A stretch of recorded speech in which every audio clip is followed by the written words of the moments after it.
Okay, so let's start the session. So, hey everyone, today we are having one of the most amazing guests out there, that is Prakhar Rai.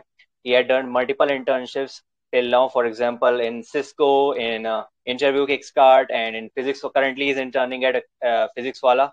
So, yeah, that's pretty much that about him. Prakhar sir, you can introduce yourself if I have missed some points. No, yeah, thanks a lot for having me, Kshitij. I think that sums it up. I've done three internships and I'm studying in JCR College Jaipur and I'm currently in my eighth semester. Yeah, yeah. So, let's start how you started, right? Your whole journey from the Sure, beginning. yeah, sure. So यार first year से start करते हैं। First year हाँ, में basically coding का बिल्कुल ये पता था कि इंपॉर्टेंट होती है बट करी नहीं थी। तो जो फर्स्ट ईयर में सी का कोर्स होता है उसमें फेल होने सी हालत हो गई थी बट थैंक गॉड बच गए। फिर सेकेंड ईयर में समझ आया कि यार थोड़ा सा करना चाहिए तो hacker rank and all start किया करना। वहां से करते करते थोड़ा थोड़ा नॉलेज बढ़ा। फिर थोड़ा सा आइडिया लगा यूट्यूब पे स्ट्राइवर के एक लव बब्बर के साथ वो देखा था इंटरव्यू। तो उसमें पता चला कि सीपी जैसी कोई चीज होती है, सीपी करना चाहिए, अच्छी चीज होती करना। तो फिर सीपी करना स्टार्ट किया, थोड़ा डीएसए किया, थोड़ा कोडिंग पर होल्ड बना। जब ये सब हो गया तब थोड़ा आइडिया लगने लगा कि अच्छा कि क्या क्या रिक्वायरमेंट है जॉब्स एंड इंटर्नशिप्स का, क्या होता है, थोड़ा रिसर्च करने लगे, लोगों से कनेक्ट करने लगे। तो उसके बाद third year, I think third year भी नहीं, सेकेंड ईयर के स्टार्ट एंड एंड में एक लिंक आया था व्हाट्सएप के ग्रुप पे कि सिस्को इज हायरिंग तो अप्लाई कर दो। तो अब हम ऐसे कॉलेज से आते हैं कि यार हमें उम्मीद नहीं होती कि कोई इंटर्नशिप मिलेगी या कुछ मिलेगा। तो मैंने तो बस ऐसे ही अप्लाई कर दिया कि ठीक है कर लेंगे, चाहे कर लेते हैं, क्या दिक्कत है। तो अप्लाई किया एंड बाय गॉड्स ग्रेस सबके पास ही उसका पेपर आ गया कि मतलब जितने लोगों ने अप्लाई किया था उस पर्टिकुलर लिंक पर सबके पास एक ओए आया था। तो उस ओए में तीन क्वेश्चन थे, तो हम लोगों को अगेन उम्मीद तो थी नहीं कि भाई कुछ होगा। तो हमने तो बस एक कोडिंग कॉन्टेस्ट की तरह सॉल्व करा और सारे क्वेश्चन हो गए एंड सिस्को में इंटर्न लग गई। उसके बाद सिस्को में इंटर्न हुई, उसके बाद तो चीजें चलती रही, थोड़ा थोड़ा इंटरव्यू के स्टार्ट में इंटर्न करी, फिर फिजिक्स वाला में एंड अब यहाँ पे। Right, right, right. सो आपने मतलब अपनी जर्नी में क्या रिसोर्सेज फॉलो की, क्योंकि लोग में मन में क्वेश्चन रहता है कि बहुत सारे रिसोर्सेज, बहुत सारे यूट्यूब चैनल्स हैं, बहुत सारे कोर्सेज हैं, पेड कोर्सेज, अनपेड कोर्सेज, तो क्या स्पेसिफिक रिसोर्सेज फॉलो करनी चाहिए इन योर ओपिनियन?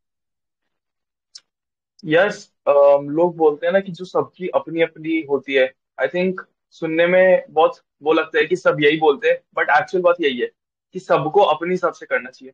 जैसे कुछ लोग होते हैं जिनको ट्यूटोरियल्स बैठते हैं कि भाई मेरे को अच्छे से साइड बाय साइड नोट्स चाहिए। कुछ लोगों को बस एक ब्लॉग पढ़ना है और उसके बाद वो प्रैक्टिस करना चाहते हैं।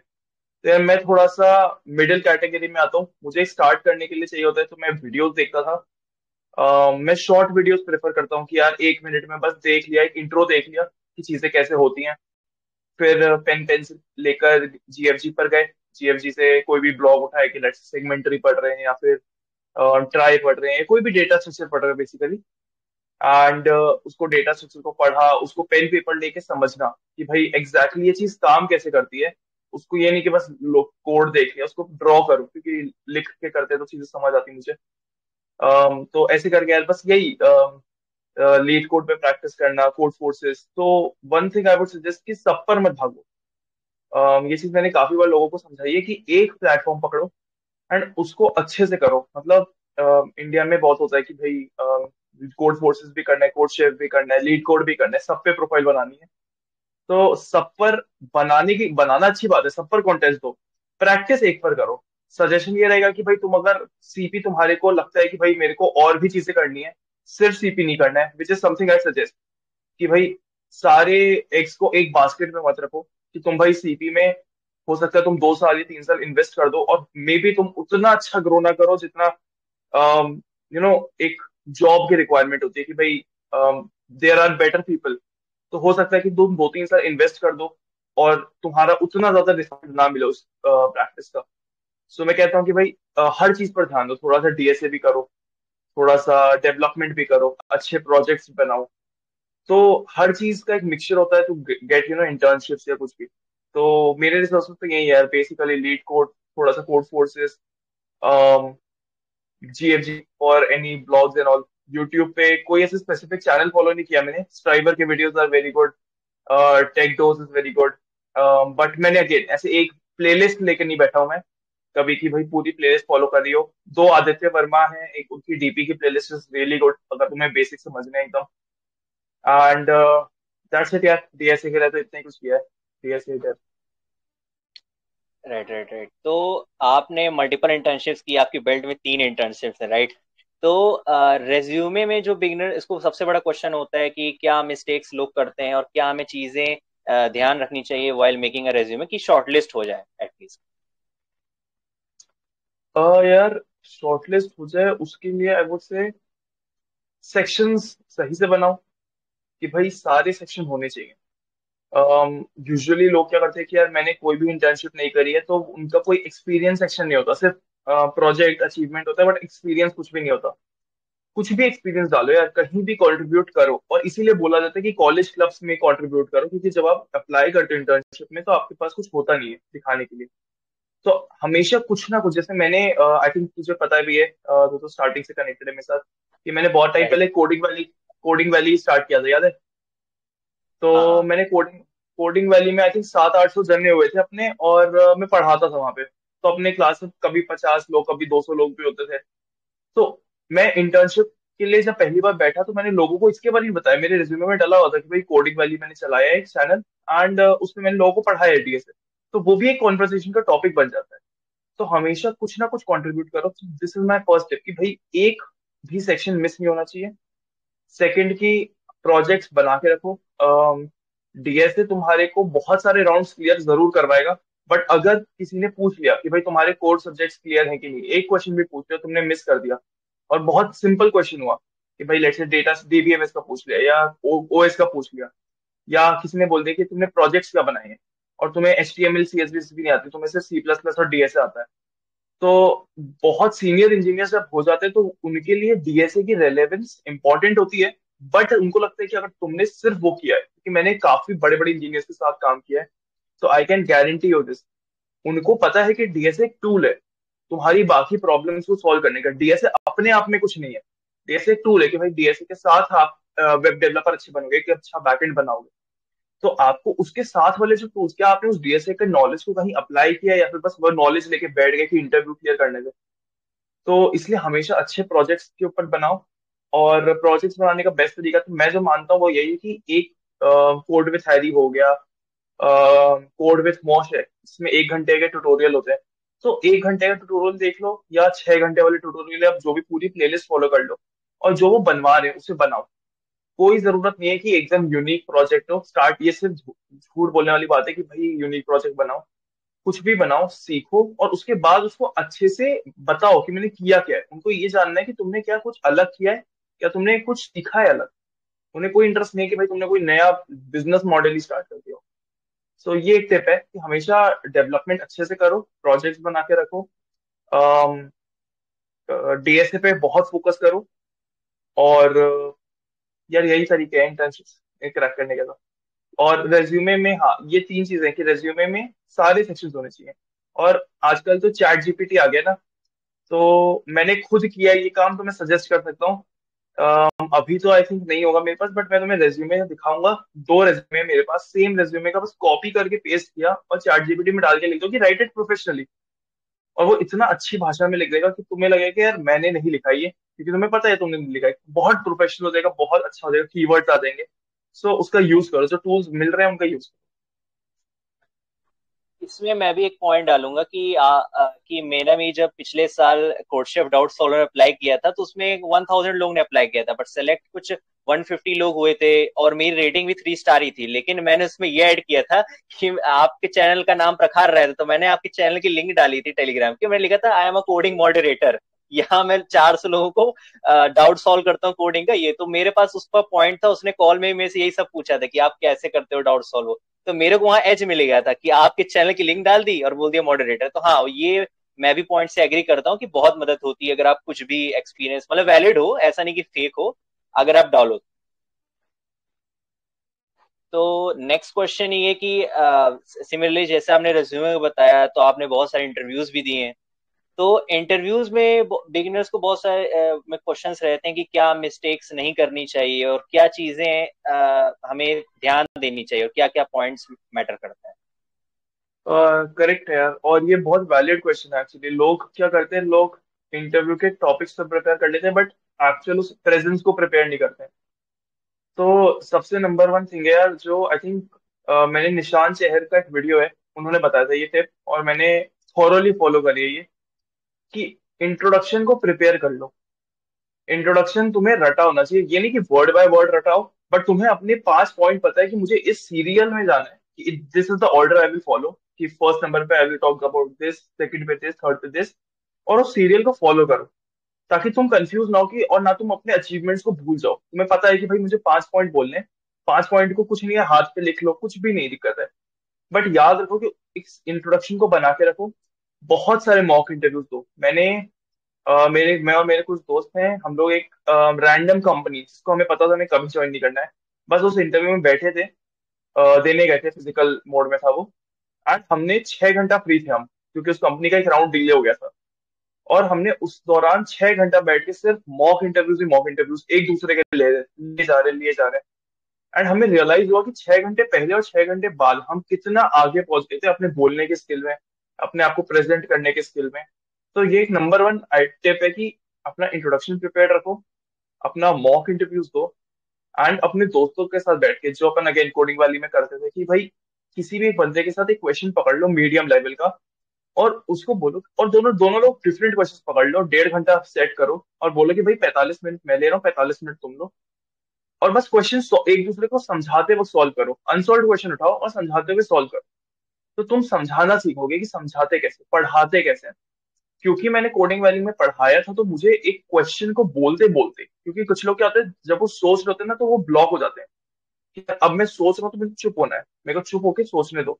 बट क्योंकि मैंने पढ़ा रखा था, मैंने कॉलेज में भी लोगों को पढ़ा रखा है, तो मुझे आइडिया है कि बोलते बोलते कैसे क्वेश्चन, एक नए क्वेश्चन को टैकल करते हैं, कैसे सॉल्व करते करते सोचते हैं। तो वो एबिलिटी धीरे धीरे डेवलप होती है, तो उसको टाइम से डेवलप कर लेना चाहिए। तो ये कुछ टिप्स हैं यार जो इंटरव्यूज में हेल्प करती हैं। और अगेन अपने रिज्यूमे को स्टडी करो और अपने रिज्यूमे में पॉइंट्स क्रिएट करो, क्योंकि तुम्हारे को कोई आइडिया नहीं है कि इंटरव्यूअर कौन सा सेक्शन उठा के उस पर पॉइंट पूछ ले। और हर चीज की नॉलेज होनी चाहिए, ये चीज बहुत ध्यान रखना।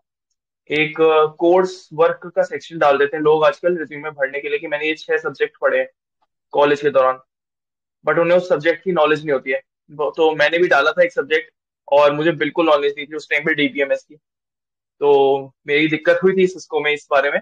बट अगेन ये ध्यान रखो कि जो लिख रहे हो उसका ध्यान रखो कि आता हो। हाँ, ये पॉइंट मैं भी एक ऐड करना चाहूंगा जो आपने बोला था मॉक देने का, कि मेरे भी एक सीनियर है, मतलब is not from my college but he is my senior. तो उनका भी बहुत अच्छी कंपनी, वो अब जॉब करते हैं प्रैक्टो में। तो उन्होंने मेरे को बताया था कि इंटर्नशाला में उनको कोई भी इंटर्नशिप नहीं करनी थी, लेकिन उन्होंने इंटर्नशाला में जानबूझ के अप्लाई किया ताकि जो लोग हैं उनका इंटरव्यू ले। तो उन्होंने बस एक्सपीरियंस लेने के इंटरव्यूज दिए उन कंपनीज में जिनको उन्होंने जाना भी नहीं था। तो या हम्म। और उनको फिर उन्होंने बहुत मदद हुई, उन्होंने बताया था एक्चुअल इंटरव्यू जो उन्होंने प्रैक्टो में दिया, जो उनकी ड्रीम कंपनी। राइट। राइट। तो ओके गाइज, आप सब अपना क्वेश्चन रेडी रख सकते हैं, क्योंकि मैं अपना फाइनल क्वेश्चन पूछने वाला हूँ, उसके बाद मैं माइक ओपन कर दूंगा, आप पूछ सकते हैं, ठीक है। आपने प्रॉब्लम्स क्या फेस करनी है अपनी जर्नी में? प्रॉब्लम्स क्या फेस करी यार, आजकल लोग इसको प्रॉब्लम मानते नहीं है, एंड मैं कहता हूँ इसको प्रॉब्लम मानना नहीं चाहिए। बट जब आप टीयर 3 कॉलेज से आते हो ना, तो एक थोड़ा सा तो प्रॉब्लम होता है। बहुत ज्यादा नहीं होता है। अगेन स्किल्स अगर आपके बहुत ही ज्यादा तोड़े तो कोई दिक्कत नहीं है, कोई भी डिफरेंस नहीं है। बट थोड़ा सा कभी कभार आप रिक्रूटर से मिलोगे जो थोड़ा बायस्ड होंगे, काफी कंपनीज बायस्ड होंगी, तो ये एक प्रॉब्लम थी जो मुझे लगी थी, कि भाई अपॉर्चुनिटीज कम मिलती है। तो आपको दो चीजें करनी चाहिए कि यार, एक तो वॉल्यूम में डालो, कि भाई जब आपको पता है कि मेरा probability of getting an opportunity is less, तो मैं बस सैंपल सेट का साइज बढ़ा देता हूँ, कि मैंने जहां 10 एप्लीकेशन डालने वाला था वहां 1000 डाल रहा हूँ। तो 100 गुना अपॉर्चुनिटी होगी, तो प्रोबेबिलिटी भी बढ़ जाएगी क्रैक होने की। तो एक तो वो है। एक अपने स्किल सेट पे काम करना चाहिए, क्योंकि यार यू नेवर नो कि कौन सी चीज आपको पीछे खींच ले। मेरी एक बहुत अच्छी कंपनी में इंटरव्यू हुआ था। एंड मेरा सिर्फ उस टाइम पर मैंने सिर्फ डीएसए, क्योंकि फर्स्ट सेकंड थर्ड ईयर मैंने सिर्फ डीएसए पे ध्यान दिया था। तो मेरा एक बहुत तगड़ा इंटरव्यू सिर्फ इसलिए रह गया था क्योंकि मुझे अच्छे से ओएस की नॉलेज नहीं थी। तो लोग क्या करते हैं यार आजकल, थोड़ा लिंक्डइन पे थोड़ा यूट्यूब पे, कि डीएसए के कोर्सेज बेचने के लिए बोल देते हैं कि नहीं नहीं कोर्सेज है, कोई नहीं पूछता, डेवलपमेंट इतना इंटरेस्टिंग नहीं होता, इतना जरूरी नहीं होता। तो हाँ, जब तक कोई नहीं पूछ रहा तब तक जरूरी नहीं है। जिस दिन किसी ने पूछ लिया वो सब जरूरी है। तो जो चीज जरूरी है उस हिसाब से मत करो। बेस्ट कंडीशन के लिए प्रिपेयर मत करो, वर्स्ट कंडीशन के लिए प्रिपेयर करो। तो वो चीज मैं बोलता हूँ कि भाई हर चीज का नॉलेज होना चाहिए। कम नॉलेज हो, कोई चीज ज्यादा नॉलेज होनी चाहिए, किसी चीज की कम नॉलेज होनी चाहिए, बट नॉलेज सब चीजों की होनी चाहिए। थोरो इंजीनियर होने चाहिए आप। सो उसका ध्यान रखो कि यार कोर सब्जेक्ट्स का, और बेसिकली अपना एक होलिस्टिक इंजीनियर बन। डोंट बी कि बस डीएसए कर लिया या बस डेवलपमेंट कर लिया, दोनों चीजों का एक मिक्सचर होना चाहिए अच्छा। Okay, guys. So yeah, mic is open. You can ask your doubts. Hello, am I audible? Yes, Ansh. Yes. So, Professor, I have a question about what's the daily routine? What's your suggested daily routine where we can cover both, like the development and the DSA for the new beginners and the first year students? यार मैं तो ये कहूंगा, देखो, first और second year में development करने की जरूरत नहीं है। अगर तुम्हें, बट हाँ ये बहुत बायस्ड ओपिनियन है, क्योंकि बहुत सारे लोग जीएसओसी और अदर अदर एमएलएच जीएसओसी और इन सब जैसी चीजों में करते हैं।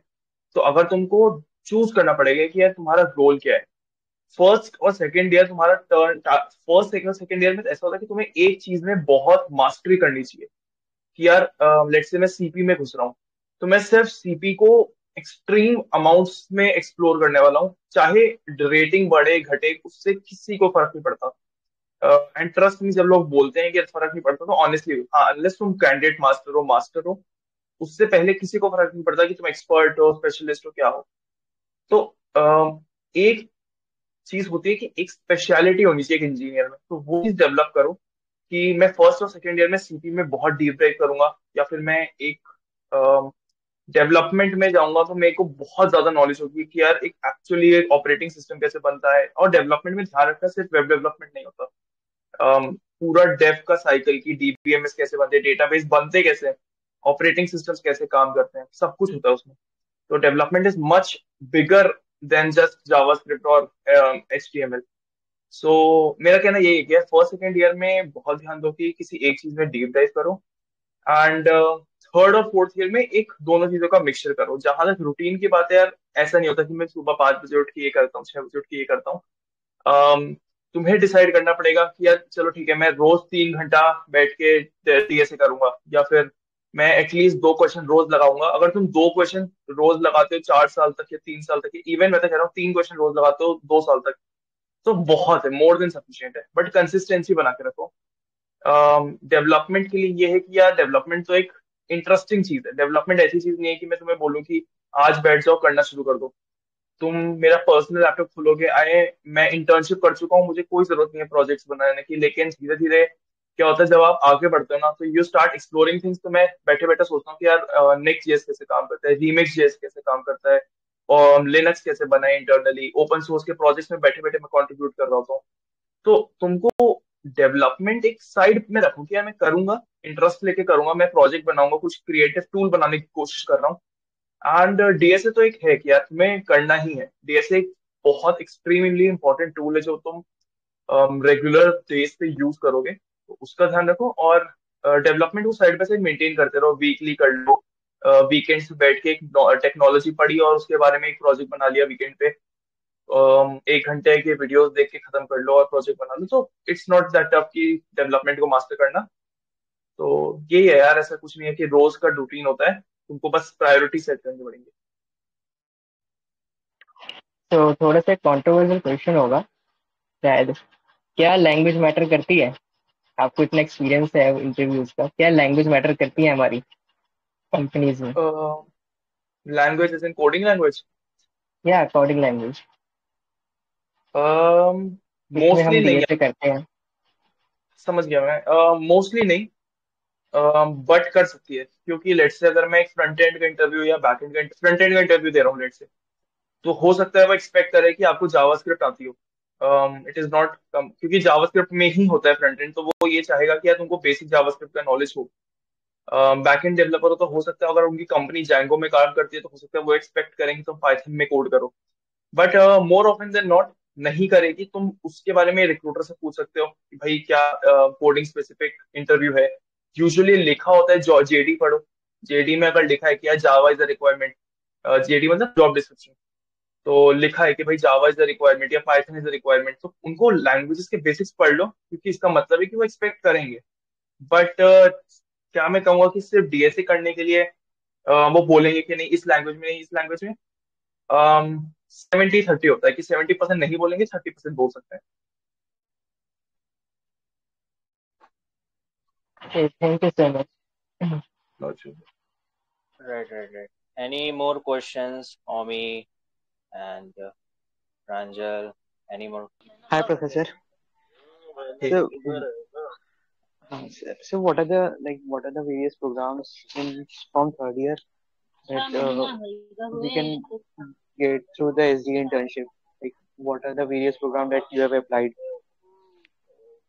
which is not specific to यार college? इंटर्नशिप्स के लिए यार प्रोग्राम्स, अगेन यार तुमको जॉब पोर्टल्स पे एक्टिव रहो, एंड Okay, sir. लिंक्डइन पे एक्टिव रहो, ये सबसे इम्पोर्टेंट है। लाइक मैंने, लोग मुझसे पूछते हैं कि लिंक्डइन क्यों किया मैंने, तो मैंने लिंक्डइन इसीलिए किया क्योंकि मुझे पता था कि मेरे को कॉलेज में उतनी अपॉर्चुनिटी नहीं मिलेगी, मुझे खुद के नेटवर्क बनाने पड़ेंगे।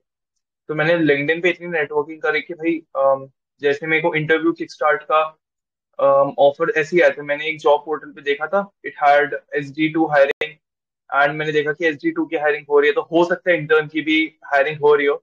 तो मैंने बस उनके रिक्रूटर को अपने उसके साथ पिंग कर दिया रिज्यूमे के साथ कि अगर हायरिंग हो रही हो तो आप देख लो। एंड मुझे अपॉर्चुनिटी मिली, 6 इंटरव्यू है और हो गया। सो ऐसे होता है कि यार मतलब जॉब पोर्टल्स पे एक्टिव रहो, लिंक्डइन पे बहुत एक्टिव रहो, सर्च करो हायरिंग और तुम्हें 50 पोस्ट मिल जाएंगे। HR से कनेक्ट करो, और यही तरीका है यार। प्रोग्राम्स तो ऐसे अनस्टॉप पे आजकल बहुत सारे हायरिंग चैलेंजेस होते हैं, कोड शेफ पे होते हैं, लीड कोड पे होते हैं, तो उनमें अप्लाई करते रहो। तो बस वही है यार, ऐसे कोई स्पेशल जगह नहीं है जहाँ पे अचानक से जॉब मिल जाती हो। So before anyone is asking any question, एक लास्ट क्वेश्चन है कि CPDSE की बात हो रही थी, तो क्वेश्चन ही यही है कि बहुत सारे YouTubers, I will not call their name, कि CP is a waste of time. But हम ये देखते हैं कि कुछ ओएस ऐसे हैं जिसमें CP लेवल के क्वेश्चंस होते हैं, पर कुछ कंपनीज ऐसी हैं जो नॉर्मल डीएसए पूछती हैं from some SD sheets. So yeah what's your opinion on this? भाई मैं कहता हूँ CP is more relevant than DSA. मतलब अगर आप स्टार्ट कर रहे हो, if you are just starting out, आप सीखना स्टार्ट कर रहे हो, तो आई वुड, मैंने सबको ये सजेस्ट किया है कि पहले कोड फोर्सेस पे जाओ और 100 क्वेश्चन सॉल्व कर लो पहले, मोस्ट सॉल्व्ड 100 क्वेश्चन, उसके बाद डीएसए पे जंप करो। क्योंकि सीपी एक ब्रेन पजल है जो आपको कोर्स से सॉल्व करनी है। सीपी में कोई वो नहीं है कि टूल किट चाहिए आपको कि भाई मुझे ये आता होगा तभी मैं सॉल्व कर सकता हूँ। डीएसए एक टूल किट है कि यार हथौड़ा है, कील है, वो एक टूल है, वो अपने आप पे कुछ नहीं है। आपको सीपी क्या एक पजल दे रहा है कि भाई इसको इन टूल से सॉल्व करो, कोडिंग लैंग्वेज के टूल से। और जहां तक लोग बोलते हैं कि यार सीपी इंपॉर्टेंट नहीं है, डीएसए इंपॉर्टेंट नहीं है, बहुत स्टूपिड बात है। सब इंपॉर्टेंट होता है, and CP is extremely amazing अगर तुम अच्छे लेवल पे चले जाते हो। तो अगर तुमने कुछ नहीं किया लाइफ में और सिर्फ सीपी करी और तुम लेट्स से कैंडिडेट मास्टर या मास्टर हो, तो भी लोग समझ जाते हैं कि यार तुम इतने स्मार्ट बंदे हो कि तुम पिकअप कर लोगे चीजों को इजीली। लेकिन हाँ ये है कि अनलेस तुम उतने हाई लेवल पर नहीं हो, तो तुमको और भी चीजें करनी चाहिए just to be in a safe zone. So CP का जो लोग बोलते हैं कि यार गलत है या सही है, कुछ नहीं है। सीपी करो, डीएसए भी करो, एंड डेव भी करो। कितना टाइम होता है, 4 साल होते हैं, सब कर लेते हैं लोग। तो सब कुछ करना भी चाहिए, सिर्फ बहाने होते हैं कि ये कर लो वो कर लो, सब करो।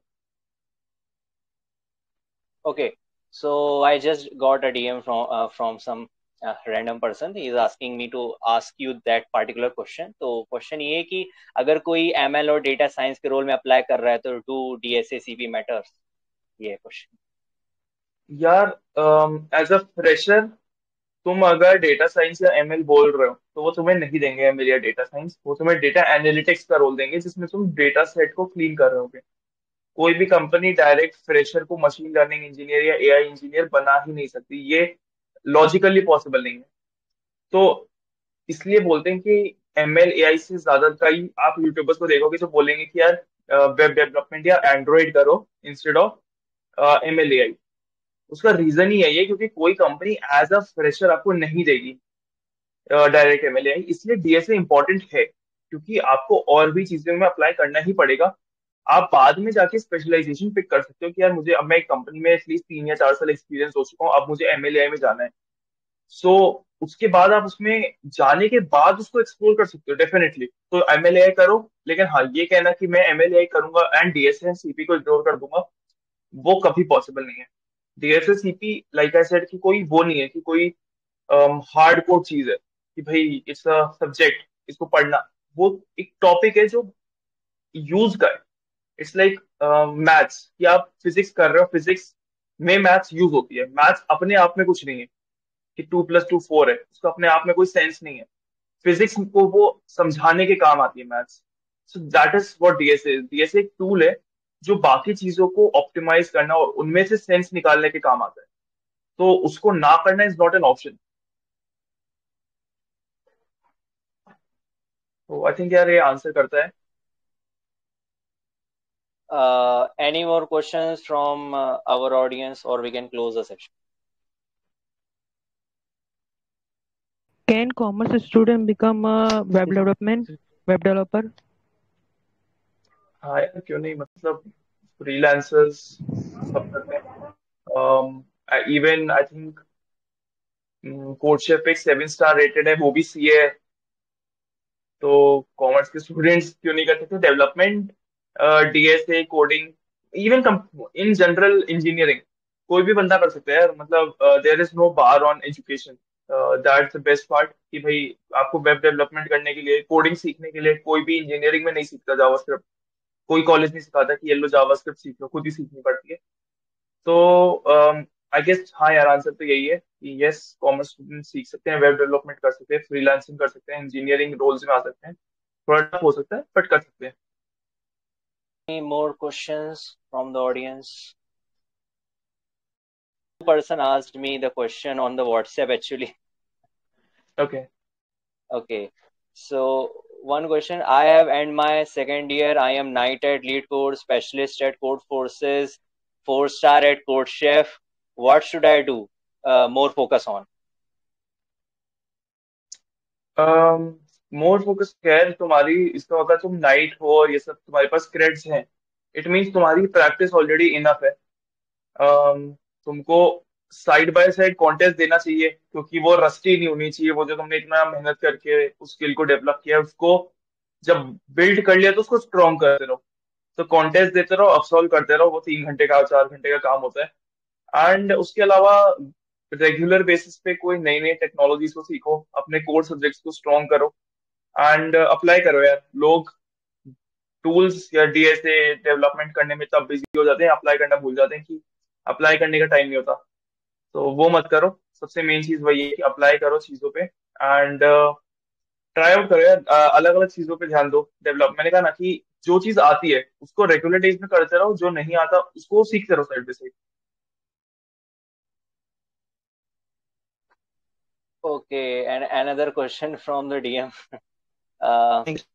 that question is कि मैं इंटर्नशाला में अप्लाई करता हूँ तो बहुत सारी ऐसी स्किल सेट्स हैं जो मेरे पास नहीं है। मतलब अगर दो तीन स्किल्स हैं तो मुझे दो आती हैं, एक नहीं आती, मतलब मुझे पूरी तरह से नहीं आती है। तो क्या मुझे अप्लाई करना चाहिए या फिर पूरी स्किल सेट आना चाहिए उस जेडी के लिए तभी अप्लाई करना चाहिए? यार एक तो मैं सजेस्ट करूंगा लोगों को कि एक टेक पकड़ो, एक एक आई वुड से डोमेन पकड़ो और उसको कंप्लीट करो। सबसे नंबर 1 पे तो ये है। लोग क्या करते हैं, डेवलपर बनना स्टार्ट करते हैं, थोड़ा सा जावास्क्रिप्ट सीख लेंगे, थोड़ा सा फ्रंट एंड सीख लेंगे, थोड़ा सा बैक एंड सीख लेंगे, थोड़ा सा एमएल सीख लेंगे, थोड़ा सा डेटा साइंस सीख लेंगे, लेकिन उनको किसी चीज में बोल दो कि तुमको ये पूरा आता है, नहीं आता होगा। सो एक तो ये बहुत बड़ा इशू है। एक चीज पकड़ो और उसको अच्छा करो। मुझे पता था, मुझे बैकएंड डेवलपमेंट में बहुत इंटरेस्ट आ रहा था क्योंकि लॉजिकल होता है, सारा डीएसए बैकएंड में यूज होता है। तो मैंने अच्छे से बैकएंड किया और मेरे को आज की डेट में पूरा बैकएंड आता है। मैं बड़े बड़े माइक्रो सर्विसेज कुछ बना रहा हूँ। तो सबसे नंबर वन पे तो ये है कि एक लेवल पे सीखो, भाई पूरा सीखा। दूसरी चीज ये है कि अगर कोई चीज नहीं आती है तो ये चीज तुम कर सकते हो अप्लाई, बट उस चीज को इंटरव्यू से पहले सीख लो। सीखने में कोई टाइम नहीं लगता। 99% टाइम्स ऐसा होगा कि वो स्किल सीखने में, एटलीस्ट बेसिक लेवल पे सीखने में तुम्हें कुछ घंटे ही लगेंगे। रिएक्ट सीखना है लेट्स से, तो इतना रिएक्ट अपने आप में इतनी बड़ी चीज है, बट उसको सीखने में भी आई डोंट थिंक सो 2 या 3 घंटे से ज्यादा लगते हैं बेसिक्स लेवल पे सीखने पे, अगर तुम्हें एक बेसिक जावास्क्रिप्ट आती है ऑलरेडी। तो चीजों को सीखने में टाइम नहीं लगता। इंटरव्यू से पहले सीख लो, अप्लाई कर दो और इंटरव्यू से पहले सीख लो। अगर कुछ घंटे भी है इंटरव्यू में कि भाई जावास्क्रिप्ट पूछने वाले हैं, रिएक्ट पूछने वाले हैं, फ्रंट एंड सीखना, तो बेसिक लेवल पे तो पढ़ सकते हो ना। कुछ हो सकता है वो एक बहुत ही डम्प क्वेश्चन पूछ लिया और तुमसे सिर्फ वही मिस हो जाए जो कि तुम पहले 5 मिनट में पढ़ सकते थे। तो चीजों को पढ़ लेना चाहिए जस्ट फॉर से, क्योंकि तुम्हें पता नहीं होता कि यार इंटरव्यूअर क्या पूछे। बट हाँ, अप्लाई जरूर कर सकते हो। उसमें अप्लाई तो हर जगह करना चाहिए, चीजें आती हो ना आती हो। मैंने ऐसी ऐसे, मैंने को सिस्को में अप्लाई किया, मुझे नेटवर्किंग थोड़ी आती थी। बस पढ़ ली नेटवर्किंग, इंटरव्यू से पहले क्लियर होगी चीजें, तो उससे फर्क नहीं पड़ता। Okay, so I think all the questions are covered, so we can close the session. Thank you, sir, for investing your time. Thanks a lot for having me यार, it was a good discussion. Right.